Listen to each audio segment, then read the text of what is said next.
Last class में हमने binomial theorem की एक्सपेंशन पढ़ी थी. How do we expand a plus B raise to the power n. हमने ये सीखा था कि a की जो पावर्स होती हैं वो n से लेके 0 तक डिक्रीज होती है, b की जो पावर्स होती हैं वो 0 से लेके n तक इंक्रीज होती है. Total number of terms in the expansion of a plus B raise to the power n is n plus 1. हमने ये भी सीखा था कि किसी भी पर्टिकुलर टर्म में a एंड b दोनों के एक्सपोनेंट का जो सम होता है वो n होता है. इसके अलावा हमने कुछ बेसिक क्वेश्चंस किए थे एक्सपेंशन वाले. आज हम आगे स्टार्ट करते हैं, starting from this question. Which is greater 1.01 raised to the power 1 lakh or 1000? Now seems like a weird question, but ये एग्जामिनेशन पॉइंट ऑफ व्यू से काफी इंपॉर्टेंट क्वेश्चन है. बहुत बार आता है, 2 मार्क्स में आता है. अब कैसे पता लगाएं इन दोनों में कौन बड़ा है? देखो 1000 की वैल्यू तो ट्रांसपेरेंट है. वी डू नो कि 1000 कितना होता है, एवरीवन नोस. बट ये कितना होता है ये नहीं पता हमें. ठीक है, हम इसकी वैल्यू फाइंड करने की कोशिश करेंगे and then we will compare its value with 1000 and then we will be able to decide कि कौन बड़ा है. Alright, so how do we start to find the value of 1.01 raised to the power 1 lakh? We will break this term as 1 plus 0.01 raised to the power 1 lakh. Now we are going to expand it using binomial theorem. अब आपको लग रहा होगा इसमें binomial theorem कैसे लगेगी भाई? 1 lakh power है, इसमें नंबर ऑफ टर्म्स तो 1 lakh 1 आ जाएंगी. इतनी ज्यादा टर्म्स हम कैसे निकालने वाले हैं? ठीक है, आपका सोचना बिल्कुल ठीक है. इतनी ज्यादा टर्म्स तो डेफिनेटली हम नहीं फाइंड करने वाले. और जैसे कि मैंने बताया ये क्वेश्चन जो है सिर्फ 2 मार्क्स तक का ही आता है, तो ऑब्वियसली अब 1 lakh 1 टर्म्स तो नहीं निकालने वाले. इनफैक्ट ये क्वेश्चन अगर 100 मार्क्स का भी आ जाए तब भी नहीं करना ये तो. ठीक है, तो how do we do it? Let's start the expansion and then we will see कि आगे क्या किया जा सकता है. So this is a, this is b and this is n. The first term of the expansion will be n c0 a raised to the power n. ठीक है, second term will be n c1 a raised to the power n minus 1. Now 1 lakh minus 1 is 99,999 into साथ में b भी आ जाएगा इस बार. ठीक है, second term में b की पावर 1 होती है. अब इस टाइप के क्वेश्चंस में 99.9% क्वेश्चंस में सिर्फ पहली 2 टर्म्स ही आपको फाइंड करनी पड़ेंगी और वहीं से आपको आइडिया मिल जाएगा कि कौन बड़ा है दोनों में से. ठीक है, तो हम क्या लिखेंगे, इसके आगे एक्सपैंड नहीं करेंगे, हम सीधा ये लिख देंगे प्लस अदर टर्म्स. ठीक है, अदर टर्म्स फाइंड करना जरूरी नहीं है. नाउ हमने कुछ शॉर्टकट फॉर्मूलाज पढ़े हुए हैं, जैसे कि NC0 1 होता है, NC1 n होता है. इनका यूज करके थोड़ा टाइम सेव कर लेते हैं. This is of the form NC0, so the value will be 1. Now 1 raised to the power anything is 1 only. Alright, अब नेक्स्ट टर्म पे आ जाते हैं. This is NC1. We know NC1 is equal to n, तो इसकी value बन जाएगी 1 lakh. And then we have 1 raised to the power anything, and that again will be equal to 1. And then we have 0.01 plus we have other terms. ठीक है, अब इसको आगे कैसे सॉल्व करेंगे? 1 into 1 is obviously 1. यहां पे if we remove the decimal containing term तो नीचे 100 आ जाएगा और ये 2 0 से 2 0 कटेगा. We are left with 1000 plus other terms. Now the result of these two will be 1001 plus other terms. Now already you can see that ये 2 terms का sum ही 1000 से बड़ा हो चुका है. So that means clearly we can say that 1.01 raised to the power 1 lakh is greater than 1000. तो ये 2 term से आपको पता चल जाएगा. ये नोट करिए, फिर हम नेक्स्ट क्वेश्चन करते हैं. हाँ जी, तो ये हमारा नेक्स्ट क्वेश्चन है. Again very very important question. ये अपने आपके जैसा इकलौता ही क्वेश्चन है. ये एनसीईआरटी में भी गिवन है बाइनोमियल थ्योरम का. और इस क्वेश्चन के कुछ वेरिएंट्स भी हो सकते हैं. टीचर्स को अगर एग्जामिनेशन में अगर ये वाला चैप्टर दे रहे हैं और कोई क्वेश्चन चूज करना हो तो इस पे बहुत जल्दी नजर पड़ती है, क्योंकि ये एक तरह का यूनिक क्वेश्चन है इस चैप्टर के अंदर. ठीक है, हमें इसमें डिविजिबिलिटी शो करनी है, प्रूव करना है कि ये जो अजीब सी एक्सप्रेशन है ये 64 से डिवाइड हो रही है, डिविजिबल बाय 64 है। ठीक है, अब ये कैसे करने हैं आइए। सो फर्स्ट ऑफ ऑल हम क्या करेंगे, वो टर्म फाइंड आउट करेंगे जिसकी पावर में n लिखा हुआ है। तो यहाँ पे ऑब्वियसली वो फाइंड आउट करना कोई मुश्किल काम नहीं है, 9 की पावर में लिखा हुआ है n, इनफैक्ट n+1 है। तो जिसकी भी पावर में आपको n दिखेगा, आपने उस नंबर को ब्रेक करना है। कैसे ब्रेक करना है, 1 प्लस समथिंग की फॉर्म में। और ऑब्वियसली ये 9 है तो हम इसको 1 प्लस 8 लिखेंगे। अगर ये 6 होता तो हम इसको 1 प्लस 5 लिखते, अगर ये 10 होता तो हम इसको 1 प्लस 9 लिखते। ठीक है, तो इसे मैंने 1 प्लस 8 लिखा, और आगे की जो भी टर्म्स हैं उनको कुछ भी नहीं करना। नाउ चैप्टर कौन सा चल रहा है, बाइनोमियल थ्योरम। तो ऑब्वियसली हमें बाइनोमियल एक्सपेंशन कहीं ना कहीं तो करनी पड़ेगी। तो ये रही वो टर्म जिसे हम एक्सपैंड कर सकते हैं। 1 को हम a मान लेंगे, 8 को हम b मान लेंगे, और n की प्लेस पे हमारे पास है n+1। ठीक है, तो हम यहाँ पे बाइनोमियल एक्सपेंशन लगा देते हैं। फर्स्ट टर्म होती है nc0, याद रखिए यहाँ पे n की प्लेस पे n+1 है, तो nc0 की प्लेस पे आ जाएगा n+1c0, and then a raise to the power n जो है वो n+1 आ जाएगा। This will be the first term. Next term होगी n+1c1, और इस बार a की पावर 1 रिड्यूस हो जाएगी, तो n+1 रिड्यूस हो गए n हो जाएगा, एंड साथ में b भी आ जाएगा यहाँ। इससे जो नेक्स्ट टर्म होगी दैट विल बी n+1c2, 1 की पावर और रिड्यूस कर देंगे और 8 की पावर को इंक्रीज कर देंगे।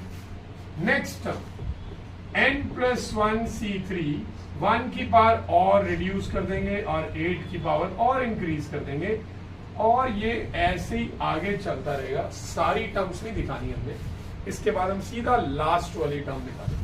तो लास्ट वाली टर्म होती है ncn, जो कि इसके केस में होगी n+1cn+1, और हम जानते हैं कि लास्ट वाली टर्म में जो b होता है उसकी पावर मैक्सिमम होगी, और यहाँ पे मैक्सिमम पावर होगी n+1।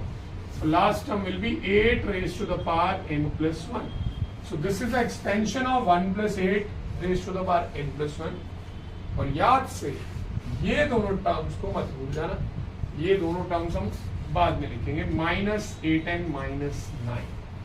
ठीक है, तो ये एक्सपेंशन तो कर चुके हैं, अब इसको सॉल्व करना स्टार्ट करते हैं।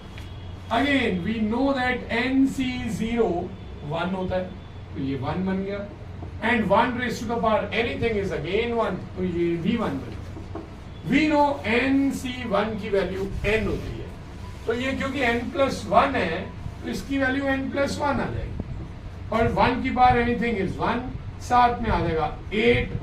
अब इसके बाद जहां तक तो शॉर्टकट हम लगा सकते थे nc0 nc1 वहां तक लगा लिए, इसके बाद इनके लिए कोई शॉर्टकट नहीं है, इनको एक्सपैंड भी मत करिए, एज इट इज छोड़ दो। n+1c2, 1 की पावर एनीथिंग इज 1, और साथ में 8 स्क्वायर। नेक्स्ट टर्म अगेन इसी तरह n+1c3, 1 की पावर एनीथिंग इज 1, साथ में 8 क्यूब। अब लास्ट वाली टर्म ncn भी 1 होता है, अगर आपको याद आ जाए तो उसको 1 डाल दो, नहीं याद आता तो एज इट इज भी कॉपी कर सकते हो, नो प्रॉब्लम, बट हमें याद आ चुका है इसलिए हम इसकी जगह लगाएंगे 1, और साथ में 8 की पावर n+1 -8n -9। ठीक है, और थोड़ा सिंप्लीफाई करेंगे अब आगे। 1 × 1 इज 1, ये 8 इस ब्रैकेट में मल्टीप्लाई हो जाएगा, ये बन जाएगा 8n + 8, एंड जो आगे की टर्म है उसमें हम कुछ खास सॉल्व नहीं कर पाएंगे, बस आप ये 1 × एनीथिंग वो वाली टर्म आ जाएगी, तो आप ये 1 को हटा सकते हो बस, उसके अलावा कुछ भी सॉल्व कर पाना अभी फिलहाल पॉसिबल नहीं है। मतलब पॉसिबल तो है बट वो फ्रूटफुल नहीं है। आप अगर सॉल्व कर भी देंगे तो सॉल्व करने के बाद भी उसका कोई फायदा नहीं होगा, मतलब सॉल्व किया है नहीं किया। जैसे 8 की पावर 3, अब इससे सॉल्व अगर आप कर भी देते हैं तो उसका कोई बेनिफिट नहीं आपको मिलने वाला, इसलिए एज इट इज छोड़ देंगे। अब ये लास्ट में आ गया 8 की पावर n+1 -8n -9। अब इतना करने के बाद आप ध्यान से देखिए कुछ टर्म्स कैंसिल आउट हो सकते हैं। एक तो ये है 8n, ये पॉजिटिव 8n है, और वहां नेगेटिव 8n है, ये दोनों एक दूसरे से कैंसिल आउट हो जाएंगे। और इसके अलावा 1 प्लस 8 मिलके बनता है 9, और ये भी 9 है, वो +9 है, वो -9 है, तो ये 1 प्लस 8 इस -9 से कैंसिल हो जाएगा, दैट्स इट। ठीक है, अब आप देखेंगे कि ये जो रिमेनिंग टर्म्स हैं इनमें से कुछ कॉमन निकल सकता है या नहीं, तो आंसर है यस, कॉमन निकल सकता है। क्या?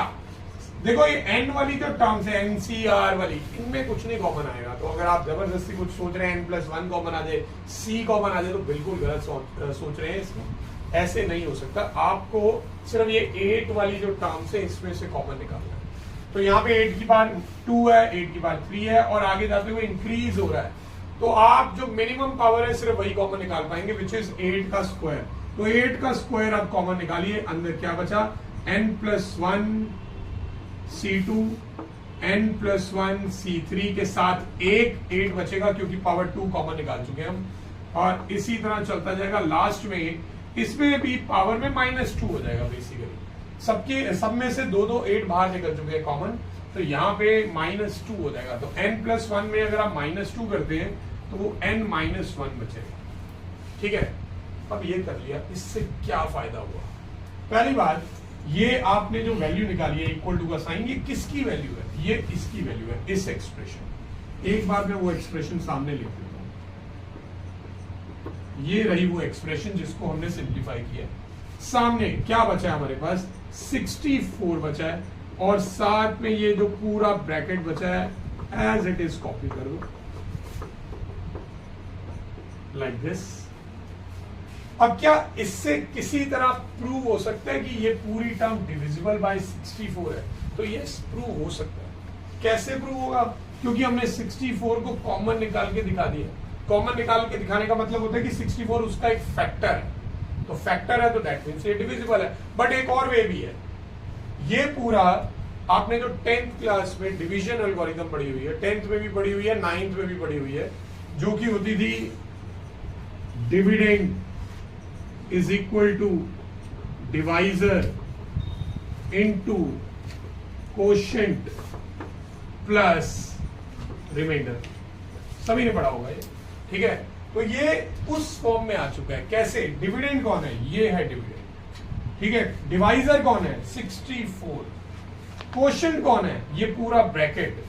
रिमाइंडर कुछ दिख नहीं रहा, रिमाइंडर नहीं दिख रहा, ये एक्चुअल में गुड न्यूज है। रिमाइंडर नहीं दिख रहा है, इसका मतलब रिमाइंडर जो है वो 0 है, और रिमाइंडर 0 होने का मतलब होता है कि जो डिविडेंड है वो डिवाइजर से कंप्लीटली डिविजिबल। ठीक है, तो हम यहां पे लिख देंगे this is of the form dividend is equal to divisor into quotient plus remainder. अब क्योंकि रिमाइंडर की वैल्यू हमें 0 मिल गई है, तो इससे प्रूव हो जाता है कि ये जो एक्सप्रेशन है वो डिविजिबल बाय 64 है। तो लास्ट में हम वही लिख देंगे कि 9 की power n+1 -8n -9 is divisible by 64, hence. तो इस तरह से एक क्वेश्चन हमारा खत्म हो जाता है। इसके कुछ और भी वेरिएंट्स होते हैं, आप ये जरा नोट कर लो, फिर इसी में मैं कुछ चेंजेस करके बता दूं। हाँ जी, तो ये देखिए जो सॉल्यूशन लिखा हुआ है ये वही सॉल्यूशन है जो अभी हमने पिछला क्वेश्चन किया था। मैंने क्वेश्चन में कुछ चेंजेस किए हैं, अगर आप नोटिस कर पा रहे हो। पहले लिखा हुआ था 9 की पावर n+1 -8n, और साथ में -9 भी था। अब वो -9 हट गया और बोला गया कि प्रूव करो कि ये टर्म को जब 64 से डिवाइड करेंगे तो रिमाइंडर 9 बचेगा। अब ये हमें कैसे प्रूव करना है? क्वेश्चन करने का वे बिल्कुल सेम वही है, हल्का सा वेरिएशन है, इसीलिए मैं उसी सॉल्यूशन में चेंजेस करके दिखा रहा हूं। पहले तो आपको इस बार दे रखा है 9 की पावर n+1 -8n, आगे 9 नहीं है, तो ये जो हमने 9 लिया था इसे मैं यहाँ से ओमिट कर देता हूँ। यहाँ से भी हटा दिया, इधर से भी हटा दिया, इधर से भी हटा दिया, सब जगह से हटा दिया। ये 9 जो कैंसिल आउट हुआ था वो भी कैंसिल नहीं होगा, बाकी सब कुछ इसी तरह से चलता रहेगा। ठीक है, इस बार कैंसिल आउट सिर्फ -8n होगा, -8n से +8n। ये जो मैंने 1 and 8 मिला के 9 बन रहा था, वो पहले -9 से कैंसिल किया था, वो 9 इस बार कैंसिल आउट नहीं होगा। तो अब क्या होगा, ये 1 + 8 मिलके जो 9 बनेगा उसे मैं साइड पे लिख दूंगा अलग से, ठीक है। और बाकी की जो रिमेनिंग टर्म्स थी उनमें से पहले की तरह ही 8 स्क्वायर कॉमन आ जाएगा। नाउ द डिफरेंस इज कि लास्ट टाइम जो रिमाइंडर था वो 0 था, बट दिस टाइम रिमाइंडर की प्लेस पे कौन दिख रहा है, 9 दिख रहा है। तो इस बार रिमाइंडर जो है वो 9 है। अगर रिमाइंडर 9 आया है तो ये ऑटोमेटिकली प्रूव होगा। इस बार ये सामने वैल्यू जो है वो भी -9 यहाँ पे नहीं लिखेंगे। तो ये इस तरह से करना है। हल्का सा और वेरिएशन आ सकता है, जैसे यहाँ पे वो दे दे कि -1 दे दिया और इस बार बोल दिया कि रिमाइंडर बचेगा 8। अब ये कैसे होगा, अगर इधर -1 है तो इधर भी -1 होगा, इधर भी -1 होगा, इधर भी -1 होगा और इधर भी -1 होगा। ना दिस टाइम ये 1 + 8 जो मिलकर 9 बनेगा, उस 9 में से एक 1 जो है वो कैंसिल आउट हो जाएगा। तो 1 कैंसिल आउट हो जाने के बाद आपके पास रिमाइंडर की प्लेस पे क्या बच जाएगा, 8 बच जाएगा। यहाँ पे भी 8 बच जाएगा और यहाँ भी रिमाइंडर 8 आ जाएगा। तो प्रूव हो जाएगा कि रिमाइंडर 8 है। ऐसे ही कुछ और भी चेंज आ सकते हैं। यहाँ पे मैं -5 लिख दूंगा। अगर आप खुद बताइए, अगर इधर -5 लिखा होगा तो 9 में से जब 5 माइनस होगा तो उस केस में रिमाइंडर बचेगा 4। तो वो क्वेश्चन में 4 रिमाइंडर आ जाएगा। तो इस तरह से हल्के फुल्के इसमें चेंजेस आ सकते हैं। So these are the variations. चलिए नोट कर दें। So coming to next question. अब ये क्वेश्चन एक ऐसा क्वेश्चन है जो एकदम से सबकी अटेंशन कैच कर देता है। अटेंशन कैच तो कर लेता है, बट उसके बाद आगे समझ नहीं आता कि करना क्या है हमने, ठीक है। तो इस टाइप के क्वेश्चन में क्या करना है, बहुत इजी है। सिग्मा लगा हुआ है। सिग्मा आपने स्टैट्स में भी बहुत बार देखा होगा। सिग्मा का मतलब होता है समेशन। हमें टर्म्स का, वेरियस टर्म्स का सम लेना होता है, ठीक है। ज्यादा कॉम्प्लेक्स साइड जो है वो ऑब्वियसली LHS ही है। So we are going to start with LHS। देखते हैं ये अजीब सी टर्म को हम कैसे डीकोड कर सकते हैं। सो ये क्या है, ये पूरी एक जनरल टर्म है और ये है सिग्मा। वो कह रहा है कि इस जनरल टर्म का समेशन ले लो, यानी इस टर्म का सम ले लो। बट ये तो एक ही टर्म है। नो, ये एक टर्म नहीं है। ये जो सिग्मा में ये चीजें लिखी होती है, ये बताया गया होता है कि जो वेरिएबल r है, दिख रहा है आपको r, ये रहा, 2 प्लेसेस पे है। वेरिएबल r की प्लेस में 0 पुट करना है, 1 पुट करना है, 2 पुट करना है, 3 पुट करना है और करते जाना है पुट जब तक कि वो n के इक्वल नहीं आ जाता।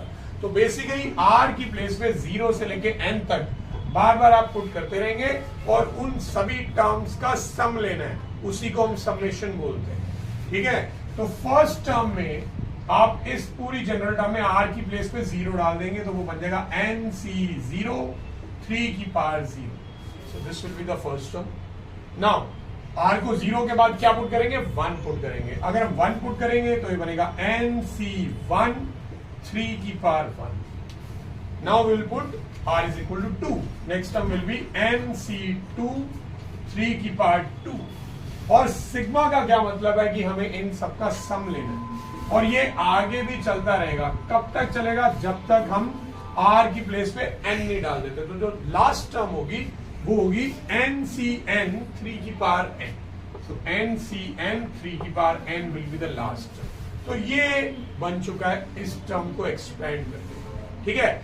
अब आई एम श्योर इसको देख के आपको बाइनोमियल थ्योरम की याद जरूर आ रही होगी कि कुछ कुछ वैसा ही लग रहा है, बट ये कंप्लीट एक्सपेंशन जैसा लग नहीं रहा because one of the terms is missing, ठीक है। जनरली एक a होता है और एक b होता है, बट यहाँ पे आपको हर जगह पे एक ही टर्म दिख रही है, ठीक है। तो आपने क्या करना है, यहाँ पे 3 जो है उसकी पावर 0 है, 1 है, 2 है और बढ़ती जा रही है। अब आपको याद होगा कि बाइनोमियल एक्सपेंशन में पावर 0 से लेके n तक किसकी इंक्रीज होती है, b की। तो इसका मतलब ये जो 3 है वो b है। अब a कौन है, ऑब्वियसली 3 के अलावा तो यहाँ पे कुछ नहीं दिख रहा। अब आपको ये सोचना है कि ऐसी कौन सी टर्म होती है जिसे आप मल्टीप्लाई में चाहे लिखें या ना लिखें कोई फर्क नहीं पड़ता, वो टर्म होती है 1। तो इससे पता चल जाएगा कि जो फर्स्ट वाली टर्म है यानी a जो है वो 1 है। तो फिर ये एक बाइनोमियल थ्योरम का फॉर्मूला बन चुका है। ये किसकी एक्सपेंशन है, ये है a प्लस b की पावर n की, वेयर a इज 1, क्योंकि 1 यहाँ पे दिख ही नहीं रहा। ऑब्वियसली 1 मल्टीप्लाई हो जाए तो सेम टर्म ही रहती है, प्लस b जो है वो 3 है, और पूरे की पावर n है। ये इसका फॉर्मूला है। अगर आप इसको दोबारा एक्सपेंड करना चाहें तो आप करके चेक कर सकते हैं। a प्लस बी की पावर n का बाइनोमियल थ्योरम से फॉर्मूला लगा के देखिए, यही बन जाएगा। ठीक है, तो ये हमने रिवर्स फॉर्मूला यूज किया, एक्सपेंशन को फैक्टराइज किया बेसिकली। ठीक है, नाउ ये 1 और 3 ऐड होके बन जाएगा 4 और 4 की पावर में n आ जाएगा, और यही हमारा टारगेट था। This is equal to RHS hence 2। तो ये क्वेश्चन खत्म हो चुका है। Note okay, last question of this class. आपको प्रूव करना है a माइनस बी इस टर्म का फैक्टर है। तो ये वही बात होगी जैसे अभी हमने 2 क्वेश्चन पहले किया था कि वो 64 से डिविजिबल है, ये भी वैसा ही है। आपको शो करना है कि an minus B N a minus B से डिविजिबल है। एक ही बात होती है, फैक्टर प्रूव करना हो या डिविजिबल प्रूव करना हो, एक ही बात होती है। तो हम कैसे स्टार्ट करेंगे? हम a की पावर n माइनस बी की पावर n को लेके इसको एक्सपैंड करेंगे किसी तरह। याद रखिए, हमें इसमें से किसी तरह a माइनस बी को कॉमन निकाल के दिखाना पड़ेगा, जैसे उस प्रीवियस क्वेश्चन में 64 को कॉमन निकाल के दिखाया था। ठीक है, अब a माइनस बी कॉमन कैसे निकाले? a माइनस बी वाली हमें टर्म नहीं दिख रही। आपको लग रहा होगा कि दिख तो रहा है a minus B. No, this is not a minus B. आप पावर n कॉमन नहीं निकाल सकते। तो यहां पे हमें एक ट्रिक स्टेप करना पड़ेगा स्टार्टिंग में। वी हैव a की पावर n माइनस बी की पावर n। अब इस a के अंदर माइनस बी और प्लस बी करेंगे अपनी तरफ से, माइनस बी और प्लस बी करेंगे, और ये जो पावर n थी ये whole raise to the power n आ गई। ठीक है, ऐसा क्यों किया हमने? क्योंकि हम a माइनस बी वाली टर्म इंट्रोड्यूस करना चाह रहे थे इस एक्सपेंशन के अंदर। ऑलराइट, अब हम इसको a प्लस बी की पावर n बाइनोमियल थ्योरम से एक्सपेंड कर देंगे। ठीक है, स्टार्ट करते हैं एक्सपेंशन। अगर आप चाहो तो यहां पे भी प्लस से और माइनस से कर सकते हो, मगर दोनों में से किसी एक में ही करना है आपने, दोनों में नहीं करना है। तो first term will be nc0 a minus B की power n। Second term will be nc1 a minus B की पावर n माइनस 1, और साथ में आ जाएगा b। Third term will be nc2 a minus B की पावर रिड्यूस होकर n minus 2 हो जाएगी, साथ में b की पावर 2 हो जाएगी। ये भी हमें सारा एक्सपेंड नहीं करके दिखाना, सीधा चलते हैं लास्ट टर्म पे। तो लास्ट टर्म होगी NCN और b की पावर n, दैट्स इट। अब हमारे पास ब्रैकेट के बाहर भी कुछ बचा हुआ है माइनस BN। ऑलराइट, अब इसके बाद हमने क्या करना है? जिनकी वैल्यूज आपको पता है वो पुट कर दो। NC0 1 होता है तो ये a माइनस बी की पावर n बन जाएगा। NC1 जो होता है वो n होता है, उसको एज इट इज हम लिख देते हैं। NC2 की वैल्यू हम नहीं जानते तो हम इसको एज इट इज ही कॉपी कर देंगे दोबारा से, और साथ में b की पावर 2 आ जाएगा। एंड लास्ट टर्म NCN होता है 1, तो 1 इंटू बी की power n will be b की पावर n। अब यहां पे भी आपको दिख रहा होगा कि कुछ कैंसिल आउट हो रहा है, तो b की पावर n जो है वो कैंसिल आउट हो जाएगा। अब हमें ये देखना है कि अब बची हुई टर्म्स में a माइनस बी कॉमन निकल सकता है। तो यस, निकल तो सकता है, बट स्टार्टिंग में तो a माइनस बी दिख रहा है, बट लास्ट वाली टर्म तो कट गई। क्या इससे प्रीवियस टर्म में a माइनस बी था? ये कैसे पता चलेगा? अगर ये पता लगाना है तो आपको ना एक सेकेंड लास्ट टर्म भी यहाँ पे आपको बना के लिख देनी चाहिए। सेकेंड लास्ट टर्म होगी NCN माइनस 1, साथ में a माइनस बी और b की पावर n माइनस 1। तो सेकेंड लास्ट टर्म आपके पास जो बचेगी NCN minus 1 a minus b की पावर n माइनस 1 बचेगा। अब आप देख सकते हो ये कटने के बावजूद जो बची हुई टर्म्स हैं उन सब में से a minus B can be taken out common. तो अगर मैं a माइनस बी कॉमन लेता हूं तो यहां पे a माइनस बी की पावर n माइनस 1 बचेगा। नेक्स्ट टर्म में a माइनस बी की पावर n माइनस 1 पहले से ही थी, एक और कम हो जाएगा तो n माइनस 2 बचेगा, and so on. Last term में आपके पास NCN माइनस 1 और b की पावर n माइनस 1 बचेगा। अगेन ये वही फॉर्म में आ गया। डिविडेंड कौन है? ये किसको हमने एक्सपेंड किया था?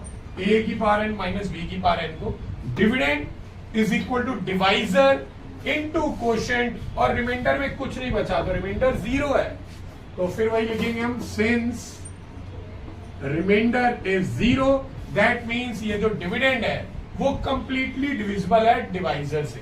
या फिर हम ये भी लिख सकते हैं कि जो a माइनस बी है वो एक फैक्टर किसका, a की पावर n माइनस b की पावर n का, और ये हमने प्रूव कर दिया है।